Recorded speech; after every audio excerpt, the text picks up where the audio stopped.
다시 프록시 제 암호화 요거를 이렇게 바꾸는 거예요. 근데 이 바꿔주는 애는 키를 못 얻고, 그리고 바꿔주는 애는 자기가 그냥 스스로 할 수는 없고, 뭐가 필요해? 제 암호화 키가 필요하고, 이 제 암호화 키는 최초의 그 데이터, 최초의 암호화된 데이터가 누구의 키로 암호화되어 있냐에 따라서 그 사람이 주는 거예요. 그러니까 A로 암호화된 게 있으면 A가 발급해 줘야 돼. B가 보기 위해서는. 그런 형태다라는 거고요. 그러면 프록시 암호화가 왜 필요하냐? 뭐 아까 얘기했던 여러 가지 그 데이터 아웃소싱에도 생각해 볼 수 있는 거고, 우리가 다자간 키확립 프로토콜을 봤었죠. 거기에서도 그런 프로토콜 대신에 프록시를 한번 생각해 볼 수도 있습니다. 예를 들면 동일한 데이터를 여러 사용자 N명에게 비밀로 전송하고 싶다. 그럼 어떤 방법이 있냐? 각 사용자의 공개 키로 암호화해서 전송한다. 이건 무식한 방법이고, 이거는 N번 비용이 필요한 거죠. 그 다음에 우리가 이제 배웠으니까 뭘 쓸 수 있냐면 그룹키 프로토콜. 지난번에 배웠던 뭐 LKH나 OFT나 뭐 이런 것들을 써서 하는 거예요. 이 프로토콜들은 비교적 초기 설정 비용 고가이지만 만약에 오랫동안에 전방향 후방향을 만족시키고 싶으면, 안정성을 제공하고 싶으면 괜찮은 방법인데, 이것도 상태 기반인지 비상태 기반인지 내가 필요한 게 뭔지를 좀 또 잘 보셔야 되겠고, 프록시 암호화 기법을 만약 이 문제를 해결하는 데 쓴다. 그럼 어떻게 되냐? 전송자는 한 번만 암호하면 돼요. 이 모델에서는 프록시를 이용해가지고 프록시 제 암호화를 이용해서 한 사람이 N명한테 똑같은 메시지 보낸다. 그럼 자기는 자기의 공개 키로 암호해요. 내가 이제 M이 되는 거지. 이 메시지를 10명한테 주고 싶다. 그럼 원래는 그 10명과 공유된 키로 줘야 되잖아요. 그렇게 하지 않고 이 10명이 내 공개 키로 암호화를 해. 암호화해서 서버에 주면 서버에 주고 나는 10개의 제 암호화 키를 만들어요. 암호화 키를 줘놓으면 각 제 서버는 프록시는 이거를 10개를 제 암호화 키로 다 변환시켜 주는 거죠. 변환시켜 주고 사용자한테 전달을 해줘요. 그러면 얘나 큰 차이는 없다고 보여지는데, 어떤 차이가 있냐면 얘는 내가 직접 다 하는 거예요. 그렇지만 얘는 나는 조금만 하고 어떤 서버라는 애를 둬서 서버가 많은 일을 하게끔 하는 거예요. 비슷한 건데 N번의 암호화가 필요한 거죠.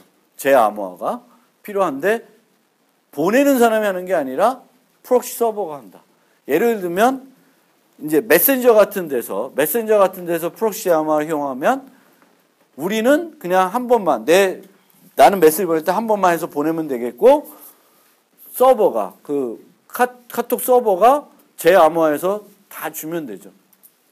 그런 방법도 우리가 생각해 볼 수 있어요. 그래서 프록시 암호화가 그런 용도로, 그리고 아까 같이 메시지가 있고 암호화되어 있고, 이 키가 이렇게 K가 플러스 K로 암호화돼서 저장되어 있을 때 다른 사용자한테 주고 싶다. 그럼 나는 제 암호화 키를 발급해 주면 서버는 요거를 그 사용자 맞게끔 제 암호화 해가지고 주면 그 사용자도 풀어볼 수 있게 되는 거죠. 여기에 따닥따닥따닥 뭐 플러스 KB 플러스 KC처럼 해가지고 N명의 공개 키로 암호화된 그 키들을 갖고 있을 필요는 없는 거죠. 그래서 그런 특징을 갖고 있습니다. 그래서 사용자는 프록시를 신뢰하지 않아요. 신뢰하지 않아도 돼요. 그러니까 프록시가 할 수 있는 일이 되게 제한적이기 때문에 내용 자체는 못 봐요. 그래서 그렇지만 프록시가 협조하지 않으면 아무것도 안 돼요. 제 암호화 안 해주면 안 되니까. 그래서 그렇고요. 그래서 기본적인 요구사항은 프록시는 제암호화된 데이터를 복구할 수 없어야 되고요. 프록시는 권한이 부여된 제암호화만 할 수 있어야 됩니다. 그러니까 사용자가 제 암호화 키를 만들어주지 않으면 제 암호화 가능하지 않아야 돼. 나는 C는 한테 주고 싫었어. 그래서 발급 안 했어. 그러면 프록시는 그걸 못해요. 할 수가 없는 거예요. 공모 안전성. 사용자 간 공모 또는 사용자와 프록시 간의 공모를 통해 불법적인 복구화가 가능하지 않아야 된다. C랑 프록시가 뭔가 수닥수닥 이거를 풀 수 있다. 안 된다는 거예요. 그래서 이런 것들은 만족하게끔 이제 만들어지고 있습니다. 그런데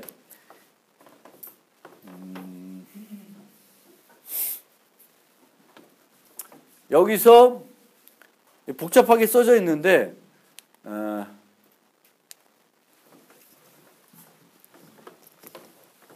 두 가지만 조금 얘기해 드릴게요. 두 가지만.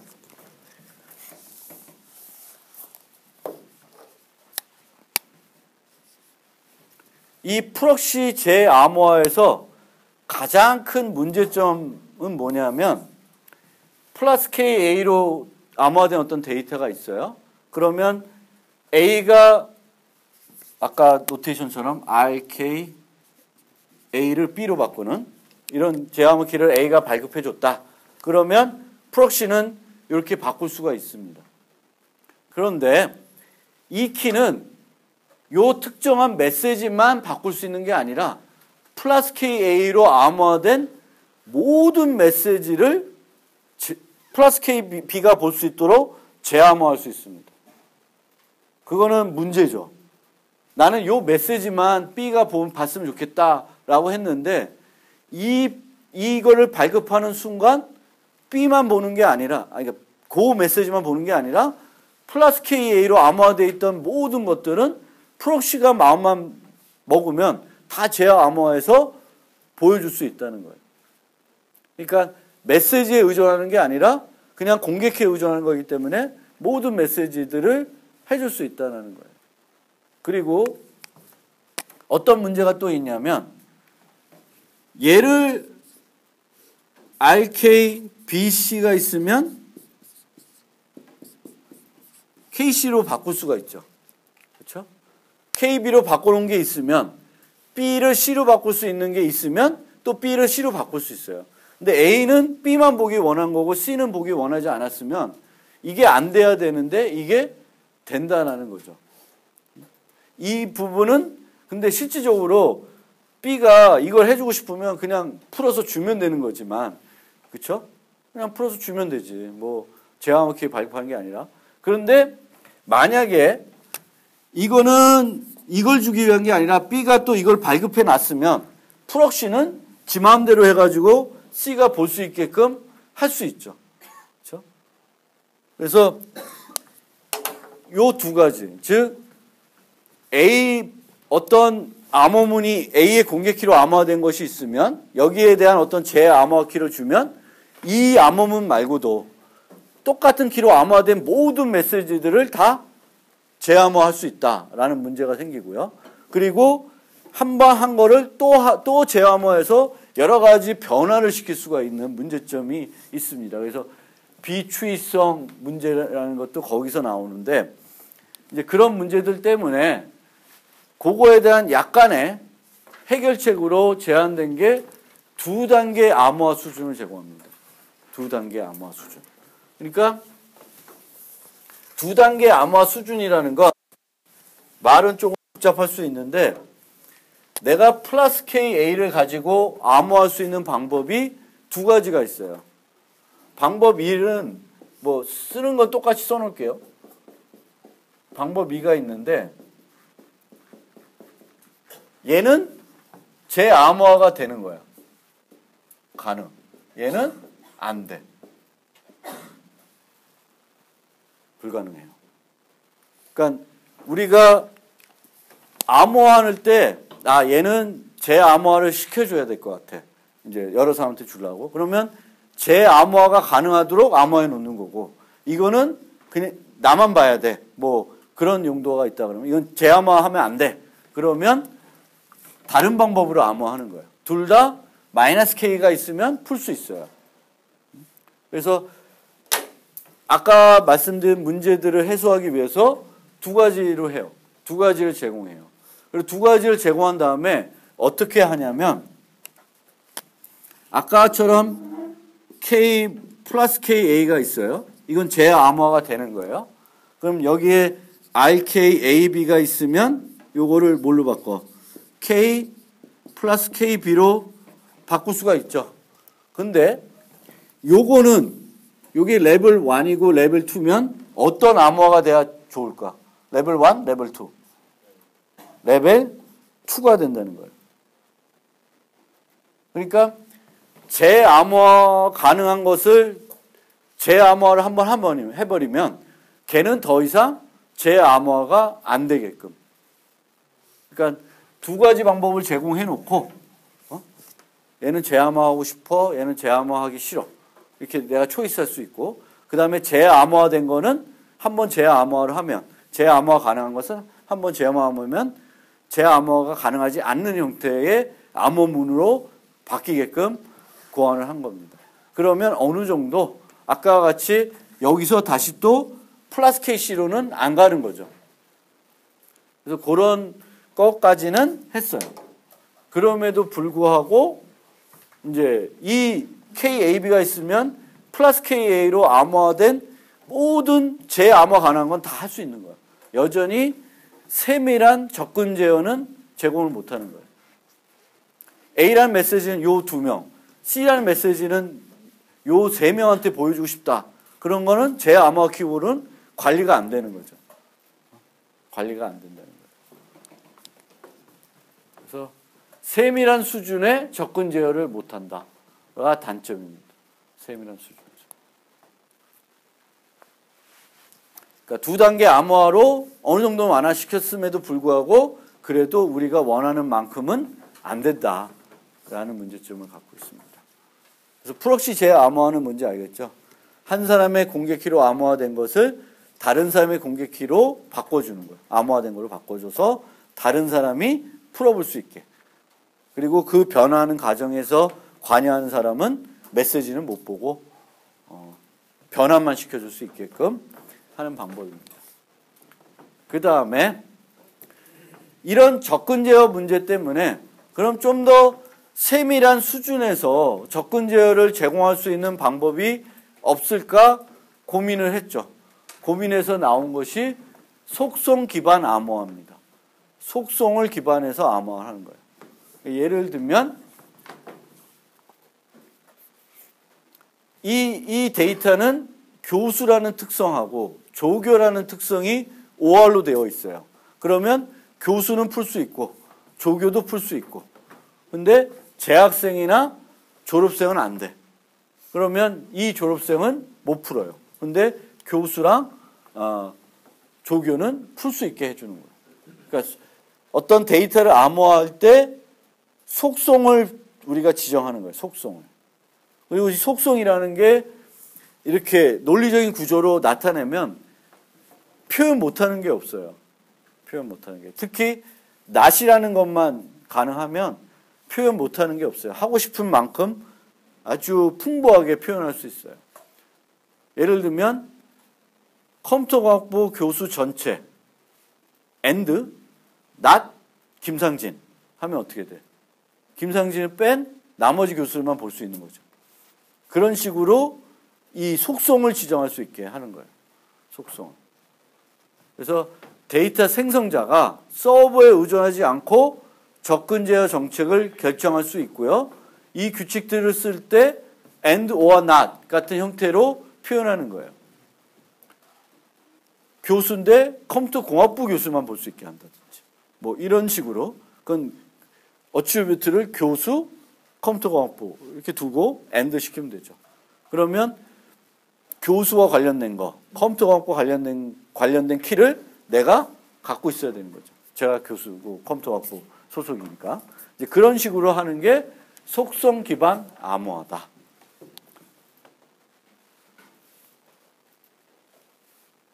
그래서 이 경우도 데이터 아웃소싱 할 때 활용이 되겠죠. 활용할 수 있겠죠. 우리가 데이터를 공유하고 싶을 때 회사에서 올릴 때 다양하게 내가 원하는 형태대로 암호화해서 올리면 특정한 사람들만 풀어볼 수 있게 되는 거죠. 그래서 이 기술도 그 데이터 아웃소싱의 어떤 하나의 기초적인 어떤 솔루션으로 많이 생각되고 있습니다. 근데 이 방식의 조금 본질적인 문제는 이 실내 요 서버가 있어요. 키 발급 서버가. 그리고 이 발급 서버는 이걸 다 봐. 이걸 다 볼 수가 있어요. 얘가 키를 다 발급하니까 키를 다 갖고 있는 거죠. 그래서 얘가 본질적으로는 다 볼 수 있다는 거예요. 근데 이런 키 발급 서버가 있는 환경이고 데이터 서버가 있는 환경이다. 그러면 여러분들 같은 회사 주인이다. 그럼 저거를 어떻게 해야 할까? 나누죠. 나눈데 데이터 서버는 내가 아웃소싱 한다면 구글에다 주는 거죠. 근데 얘는 주면 될까? 얘는 안 주고 자체적으로 하면 그나마 약간의 보완은 되는 거죠. 저 발급 서버까지 누구한테 또 위탁을 줬다. 그러면 걔에 대한 의존도가 높은 거죠. 우리가 구글에다가 데이터를 올리고 안랩에다가 키 발급을 의뢰해 놓으면 안랩은 다 볼 수 있는 거가 되는 거죠. 그런 문제가 근본적으로 있다라는 걸 좀 생각을 해 주시고요. 여기서도 이제 우리가 속성 기반을 논의할 때,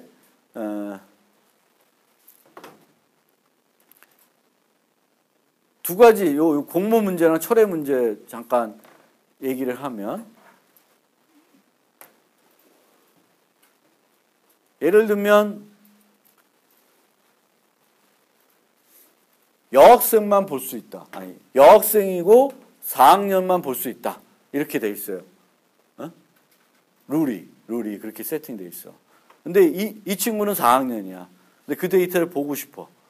그러면 아는 사람한테 가서 그 여학생과 관련된 그 키를 받아오면 볼 수 있죠. 볼 수 있게 될 수 있죠. 이 친구는 원래 4학년이니까 4학년과 관련된 키는 갖고 있는 거고, 여학생은 아니까 안 갖고 있는 거죠. 그런데, 그러니까 얘는 안 되고 얘는 안 되지만 이 둘을 합치면 되는 거면 이 둘이 공모하면 볼 수 있게 되는 그런 문제점이 있죠. 그래서 이 문제도 우리가 이 속성 기반에서 해결해야 될 문제고요. 그 다음에 이제 또 어려운 문제가 철회 문제예요. 제가 갑자기 학교에서 잘렸다. 그러면 이제 그 권한을 다 뺏어야 되죠. 그 권한을 뺐는데 김상진으로부터 키만 뺐으면 되는 건지 아니면 암호화된 데이터를 다 다시 암호화해야 되는 건지 거기에 따라서는 비용이 상당히 커질 수가 있죠. 그래서 철회라는 문제. 철회라는 문제는 약간 복잡해요. 사용자를 철회해야 되는 경우도 있고 특정한 속성을 철회해야 되는 경우도 있어요. 사용자를 철회한다기보다는 요게 이렇게 A, B, C 조건이어야 되는데 이제 C 조건은 필요 없다라고 하면 그 C 조건만 빼고 싶은데 그런 게 이제 잘 되냐 안 되냐 이런 것들이 이제 연구돼야 되고 고민돼야 되는 부분들입니다. 그래서 뭐 이런 요구 사항도 있고요. 데이터가 권한 염소는 못 봐야 되겠고 공모에 대해서 저항성을 갖고 있어야 되겠고 철회된 사용자는 더 이상 못 봐야 되고 뭐 그런 기본적인 요구 사항들입니다. 그래서 최초의 속성 기반은 임계 기반 접근 정책만 임계 기반이라는 게 T개만 있으면 네가 권한이 T개가 넘으면 보고 T개가 아니면 못 본다. 뭐 그런 것만 됐는데 그 후로는 트리 기반 논리합 낫 같은 것까지 논리 부정까지 가능하도록 연구들이 진행이 되고 있습니다. 그래서 지금은 상당히 풍부하게 표현을 할 수 있어요. 그런데 속성 기반 암호화는 크게 두 개로 나누어집니다. 두 종류가 있어요. 암호문 정책 기반이 있고 키 정책 기반이 있습니다. 그러니까 얘는 접근 구조를 문서 암호할 때 결정하는 거고 얘는 키를 발급할 때 결정하는 거예요. 키를 발급할 때. 그리고 이 경우 이제 암호문 정책에서 각 암호문은 접근 구조와 연관되고 각 복화키는 속성들과 연관이 됩니다. 얘는 각 암호문은 속성들과 연관이 되고 각 복화키는 정책과 연관이 됩니다. 그래서 약간 다른데 이쪽이 아무래도 더 사용하기는 편리한 방법이에요. 각 사용자들은 속성을 가지고 있으며 이 속성에 해당하는 키를 받게 되는 그런 거고요. 그러면 내가 암호할 당시에 어떤 애들이 볼 수 있는지를 이렇게 지정해 놓는 거죠. 근데 이 경우에는 암호할 때 이렇게 해놓으면 누구를 빼고 자시고 하는 게 되게 어려워져요. 왜냐하면 키를 발급할 때 그 사람한테 다 어떤 논리 구조를 준 상태에 있어서. 그래서 암호한 측에서는 누가 이것을 복구할 수 있는지 결정할 수가 없고 키 발급하는 쪽에서 사전에 결정되어 있다라는 겁니다. 그래서 예를 들면 뭐 어떤 방식이냐면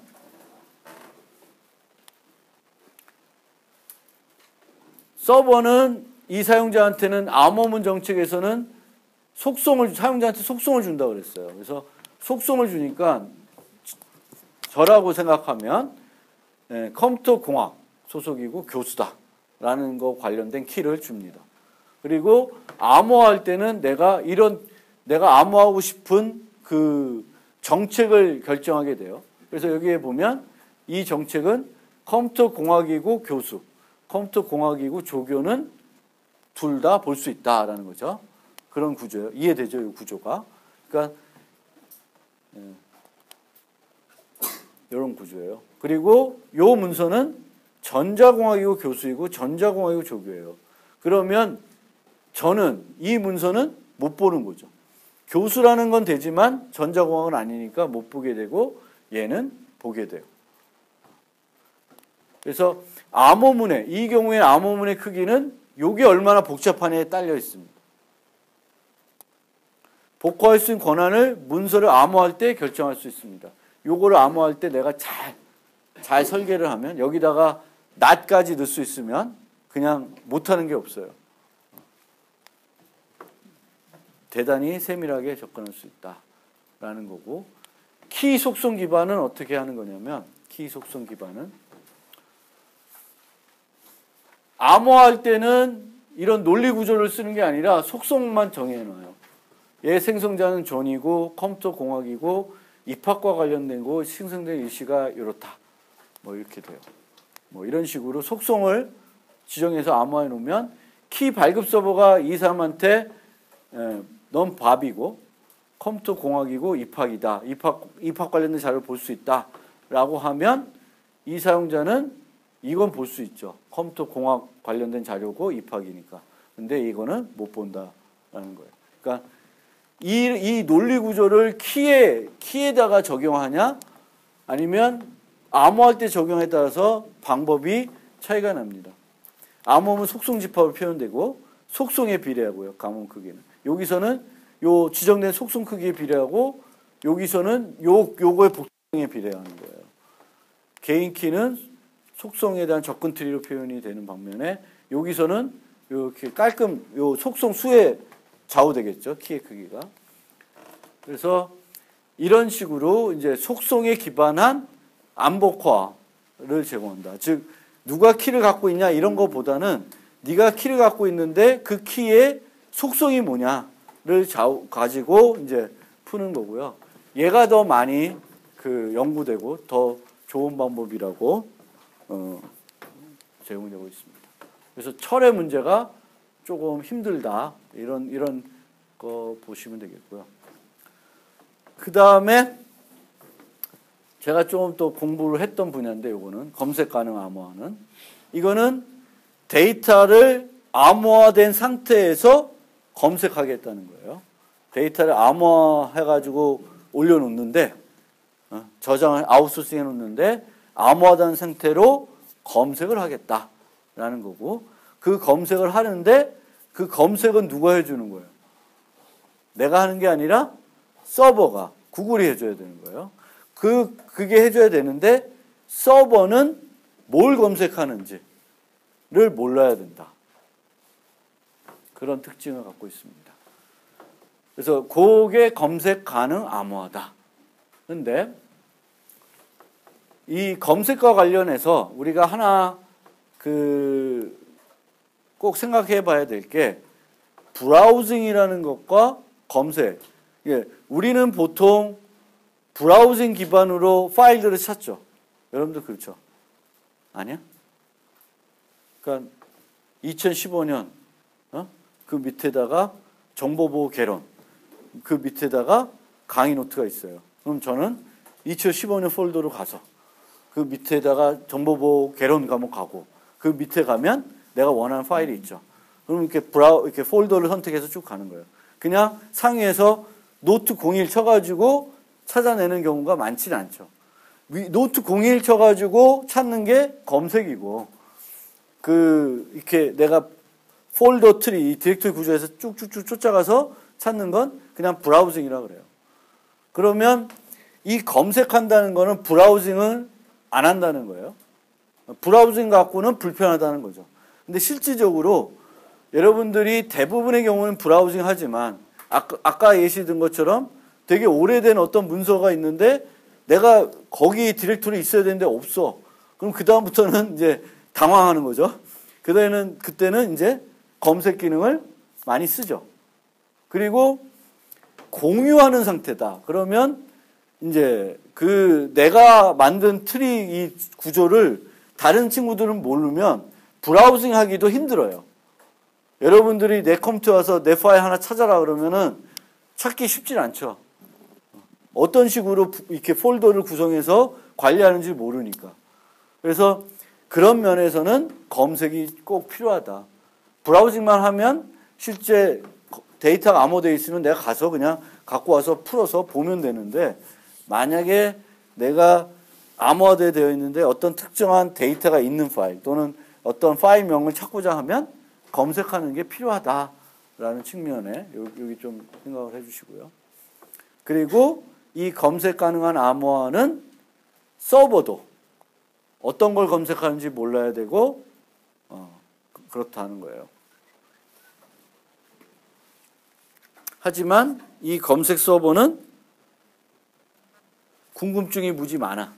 그래서 데이터의 내용, 검색 내용들은 알고 싶다라는 거예요. 서비스는 해주지만 기본적인 방법은 이렇게 됩니다. 이게 지금까지 연구된 거고, 요거에 조금 발전된 모습도 있는데 기본적인 아이디어는 이렇다고 보시면 돼요. 여기에 보면 데이터 생성자가 요 서버에 저장할 이 사용자가 데이터를 암호해서 저장을 해요.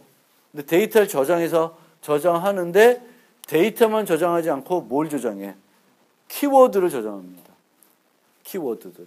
요걸 검색할 때 이런 키워드로 검색되게끔 하는 거예요. 그런데 그냥 키워드만 넣어놓는 게 아니라 뭐래? 키워드까지도 암호화를 합니다. 프라이버시가 워낙 중요해서 서버가 모르게끔 하고 싶어서 암호화되어 있어요. 그럼 이거 키워드 암호되어 있고 데이터도 암호되어 있으니까 서버는 뭔 내용인지 모르죠. 그렇죠? 그러면 질의할 때는 질의자가 질의 키워드를 암호화해서 줘요.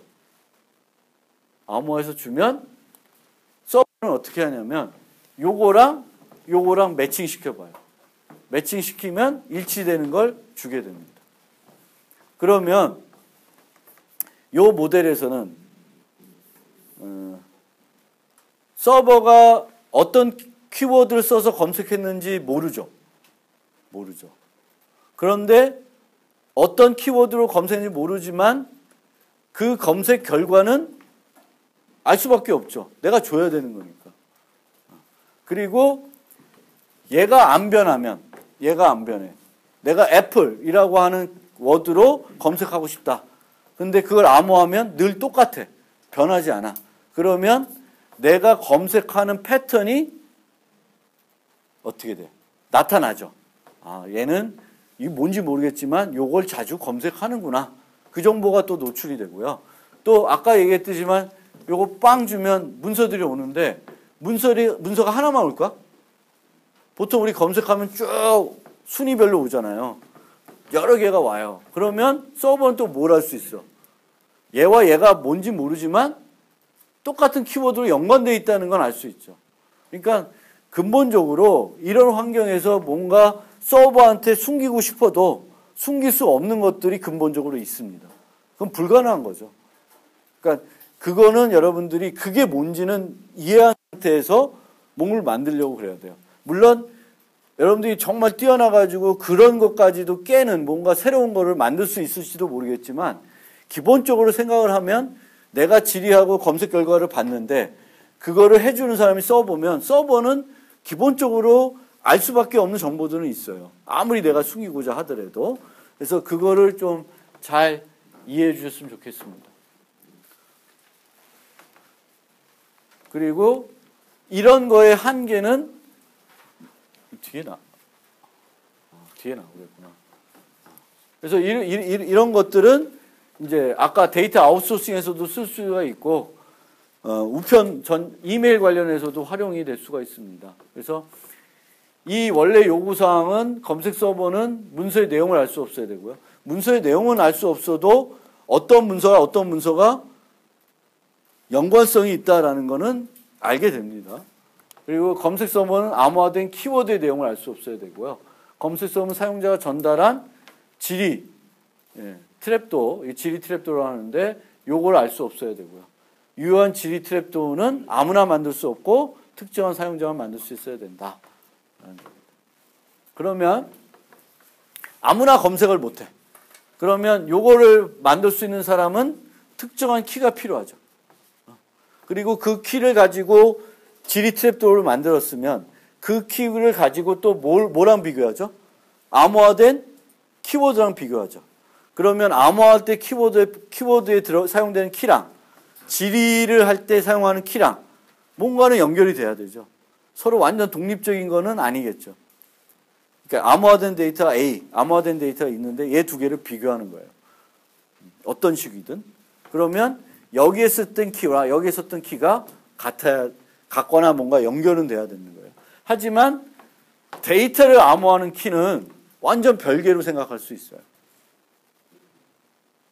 그러니까 키워드를 암호화할 때 사용된 키랑 데이터를 암호화할 때 사용된 키는 완전히 별개로 갈 수가 있습니다. 그러니까 이 데이터를 암호화하는 키는 방금 전에 배운 속성 기반으로 가도 되고 검색은 그 검색 키워드 올려놓은 사람하고 질의한 사람이 뭔가 대칭적으로든지 아니면 공개키 개인키 형태로 그거를 어떤 관계가 있어야 된다라는 겁니다. 그리고 이제 이 시스템들도 실제적으로는 이런 모델에서 나 혼자 쓰고 나 혼자 검색을 하는 모델. 이런 거는 좀 쉬울 수가 있는데 이런 모델. 여러 사용자가 쓰고 여러 사용자가 검색을 할 수 있다. 이거는 되게 어렵습니다. 그러니까 내가 하고자 하는 게 뭐냐, 그리고 내가 필요한 게 뭐냐에 따라서 여러분들이 이제 근데 간단한 드롭박스 같은 그런 거에도 그러니까 내가 만든 것도 있고 공유받은 것도 뭐 있고 이러니까 실질적으로 이런 모델로 결국에는 가야 되겠죠. 그리고 이건 좀 읽어보시면 될 것 같고요. 지금까지의 문제는 키워드 유무 검색이었다. 그러니까 애플 있으면 애플로 치려면 이제 일치가 돼가지고 나오는 거예요. 근데 이쪽에다가 내가 키워드를 저장했을 때 얘는 바나나하고 좀 관련이 있어. 바나나하고 관련 있는 문서예요. 근데 내가 바나나를 키워드를 암호화해서 거기다 놓지 않았어. 그럼 바나나 검색하면 나와요? 안 나온다는 거예요. 그러니까 내용을 가지고 뭔가 잘 그걸 하지 않는 거예요. 즉 지금의 현재 뭐 구글이나 이런 검색 엔진들이 그 뭐 이렇게 추출해가지고 자기가 내용을 보고 잘 막 그 추출해내잖아요. 우리가 키워드 지정해 놓는 거 아니죠. 내가 홈페이지 올리면서 내 홈페이지에 어떤 키워드 검색할 때 이거 써라라고 하지 않죠. 분석을 하는 거지. 어떤 알고리즘 갖고 분석을 해가지고 어떤 키워드가 들어오면 이렇게 되고.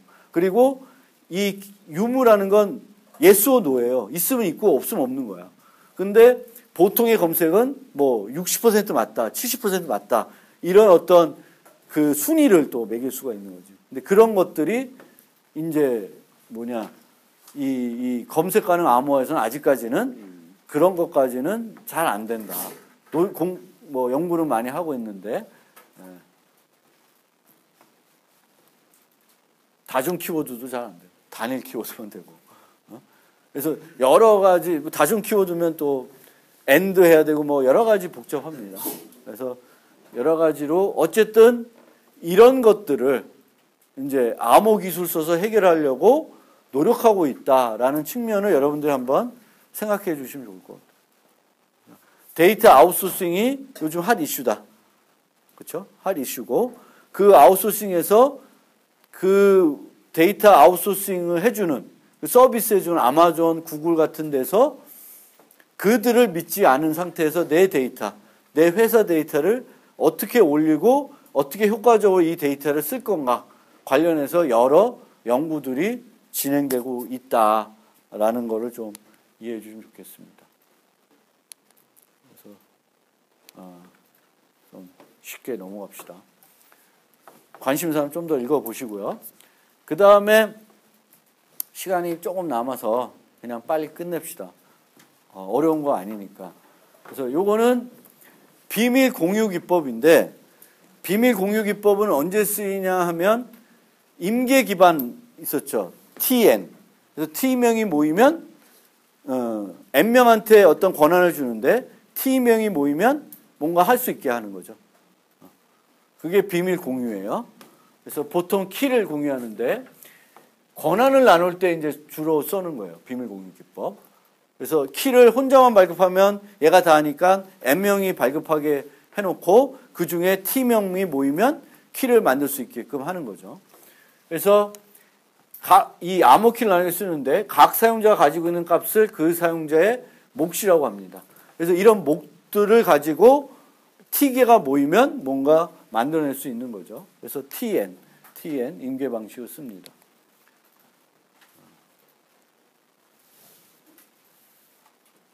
그래서 비밀을 공유한 기법의 분류를 해보면 공유한 값을 나누고 몫을 각 사용자에 전달할 서버가 있는 경우 그리고 서버가 없는 경우가 있는데 서버가 있는 경우가 더 쉽겠죠. 그렇죠? 그거를 그렇게 이해해 주시면 되겠고요. 가장 무식한 방법 하나 보고 지금의 솔루션 보고 끝내겠습니다. 가장 무식한 방법. 내가 대칭키를 공유하고 싶다. N명이랑. 그러면 N개의 N-1개의 쉐어를 만들어요. 똑같은 크기로. 다 XOR 시켜. 그럼 하나 남죠. SN이 계산되죠. 그럼 1번 사용자한테 S1, 2번 사용자한테 S2를 줘요. 그럼 K를 만들려면 뭐가 필요해? K는 뭐가 필요해? S1부터 SN까지 다 XOR 하면 뭐가 돼요? 키가 되죠.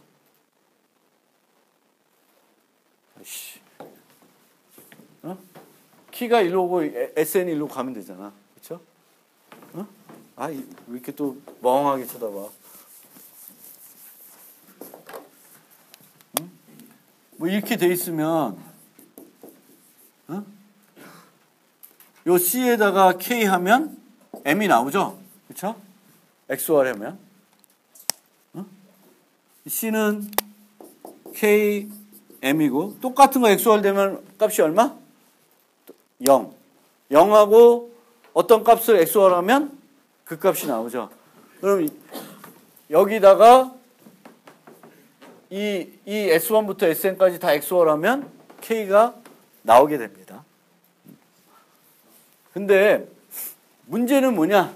이것의 문제는 K를 복원하려면 몇 명이 필요해? N명이 다 필요하죠. 이건 TN이 아니라는 거예요, 우선. 그리고 모두 모여야 복원이 가능하고 하나의 조각이 분실되면 복원이 안 돼요. 복원이 안 되고 한 번 복원하면 그걸로 끝이야. 또 못 써. 근데 대칭키는 그럴 수밖에 없어요. 대칭키를 비밀 공유하면 한번 복구해서 만들어내버리면 그거는 그냥 노출되는 거예요. 누군가 쓸 거잖아. 근데 이제 공개키 기술에서는 약간 다릅니다. 그러면 이 문제를 어떻게 해결했을까? 어떻게 해결했을까? 이렇게 해결했습니다.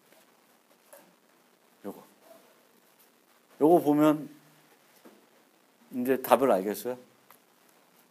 선이죠. 선에는 점이 무수히 많다 적다? 많죠. 선에 무수히 많아요. 60명 여기 있어. 그러면 60명에게 요 선에 있는 점 하나씩 줄 수 있어 없어? 줄 수 있죠. 근데 그 선의 정보를 계산해 내려면 몇 명 필요해? 2명만 있으면 되는 거지. 그렇지?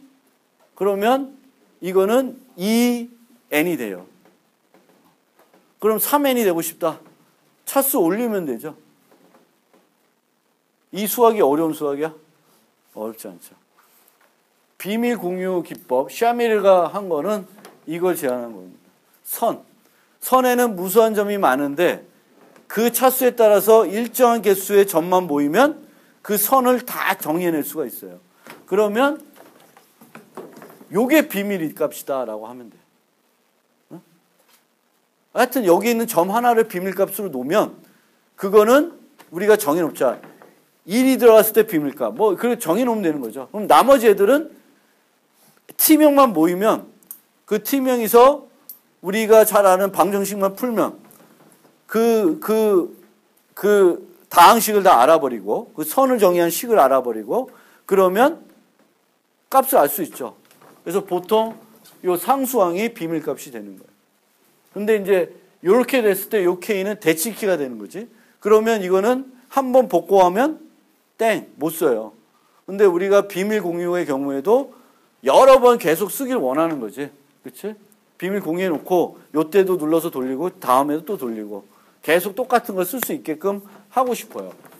그러려면은 이제 대칭키가 안 되고 공개키로 넘어가야 되는 거죠. 공개키로. 그래서 얘는 이거 라그란지 인터폴레이션 포뮬러라고 해가지고 이거 어디서 배우나? 수치 해석 때 배우나? 선형대수 때 배우나? 하여튼 이 점들 있을 때 선 만드는 거예요.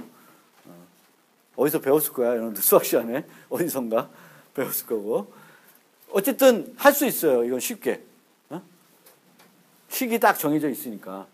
그래서 내가 예를 들면 tn을 원하면 t-1차, t-1차의 식을 만들면 돼요. 그리고 각 사용자한테 그 선에 점을 하나 주면 돼요. 그 다음에 공개키의 경우에는 얘네들을 요 S를 개인 키로 하는 거예요. 이제 개인 키로 하고 그리고 얘네들의 쉐어를 SI를 이런 식으로 해서 주면은 이 풀 때 어떤 식으로 푸냐면은 SI를 랜덤 값에다 넣어가지고 원래는 이게 복잡한 수학은 아니니까 우리가 L가마 할 때 어떻게 하냐면 G의 R에 Y 아래 M 해서 암호화해요. 이게 L가마예요. 그리고 요 Y 값은 G의 X예요. 그래서 요 X가 뭐야? 개인키야. 개인키. 그리고 Y가 뭐예요? 공개키예요. 그러면 요거를 풀라 그러면 요거를 요 G의 R에다 뭐래? 내 개인키로 승을 해.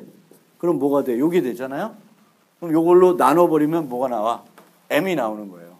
그런데 이 분산 방법에서는 뭘 하냐면 여기다가 G 아래다가 내 쉐어를 올려놔요. 그 다음에 거기다가 라그란지 인터폴레이션을 쭉 적용시키면은 이 결과값이 얘가 되게끔 만들 수가 있어요. 그런데 얘네들을 다 갖고 있더라도 X값은 계산을 못해요. 다음번 메시지는 요 R값이 변할 거 아니에요. 그러니까 공개키를 쓰게 되면 한 번만 하고 버려지는 게 아니라 지속적으로 쓸 수 있다라는 거예요. 수학, 자세한 수학보다는 이렇게 이해해 주시면 좋겠어요. 이 간단한 이런 수학, 이거는 중학생도 알 거야. 아마. 선에는 점이 무수히 많다. 그리고 그렇지만 그 선은 두 개의 점만 있으면 그 점을 define 할 수 있다라는 건 알 수 있어요. 그런 원리를 TN, 그러면 그 수학 쓰면 되겠구나 라고 생각하는 게 이제 어려운 건 아닌데 그게 뭐 또 쉽지 않겠죠. 이렇게. 근데 그런 것들을 여러분들이 그러니까 수학을 언제 써먹냐. 수학에 대한 이해가 많이 있으면 어떤 문제를 만났을 때 내가 알고 있는 수학을 가지고 풀 수가 있을 수가 있어요.